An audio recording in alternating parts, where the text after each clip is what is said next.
దీర్ఘకాల వ్యాధులకు 20 ఏళ్ల అనుభవం ఉన్న అత్యుత్తమ హోమియోపతి వైద్యం మాస్టర్ హోమియోపతి. సమాజంలో మంచి గుర్తింపు తెచ్చుకోవాలని ప్రతి మనిషికి ఉంటుంది. విజయాలు సాధించడం వల్లనే సమాజంలో గుర్తింపు లభిస్తూ ఉంటుంది.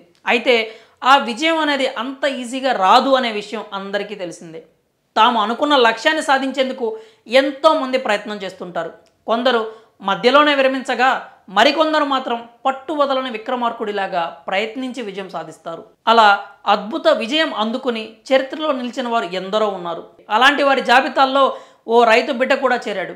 వ్యవసాయం చేస్తూనే ప్రభుత్వ ఉద్యోగం కోసం ప్రిపేర్ అయ్యాడు.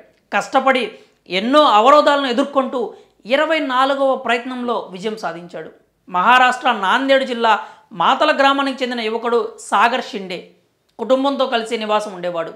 వారి కుటుంబం వ్యవసాయంపై ఆధారపడి జీవిస్తోంది. సాగర్ కూడా తండ్రి చేసే వ్యవసాయంలో సహాయపడేవాడు. అంతేకాక అతనికి చిన్నతనం నుంచి ప్రభుత్వ ఉద్యోగం చేయాలని బలమైన కోరిక ఉండేది.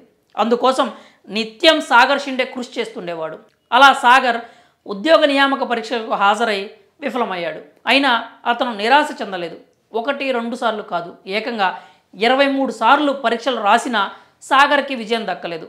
చివరకు అతని ప్రయత్నాలకు ఆ ఓటమే తలవంచింది. 24వ ప్రయత్నంలో ఏకంగా 2 ప్రభుత్వ కొలువులను సాధించి తన లక్ష్యాన్ని నెరవేర్చుకున్నాడు. వ్యవసాయంలో తండ్రికి సాయపడుతూనే సాగర్ పోటీ పరీక్షలకు సిద్ధమయ్యాడు. పొలం పనులు పూర్తి కాగానే దగ్గరలో ఉన్న లైబ్రరీకి వెళ్ళి గంటలు తరబడి పుస్తకాలతో కుస్తీ పట్టేవాడు. 10 సార్లు ప్రభుత్వ ఉద్యోగ నియామక పరీక్షల్లో విఫలమైనా నిరుత్సాహపడలేదు. గతంలో చేసిన తప్పులను సరిదిద్దుకుంటూ ముందుకెళ్ళి అనుకున్నది సాధించాడు. ఇటీవల విడుదలైన మహారాష్ట్ర పబ్లిక్ సర్వీస్ కమిషన్ ఉద్యోగ నియామక ఫలితాల్లో సాగర్ 25వ ర్యాంక్ సాధించాడు. దీంతో ఆయనకు ట్యాక్స్ అసిస్టెంట్గా మరియు మంత్రుల కార్యాలయంలో క్లర్క్ ఉద్యోగం వచ్చింది.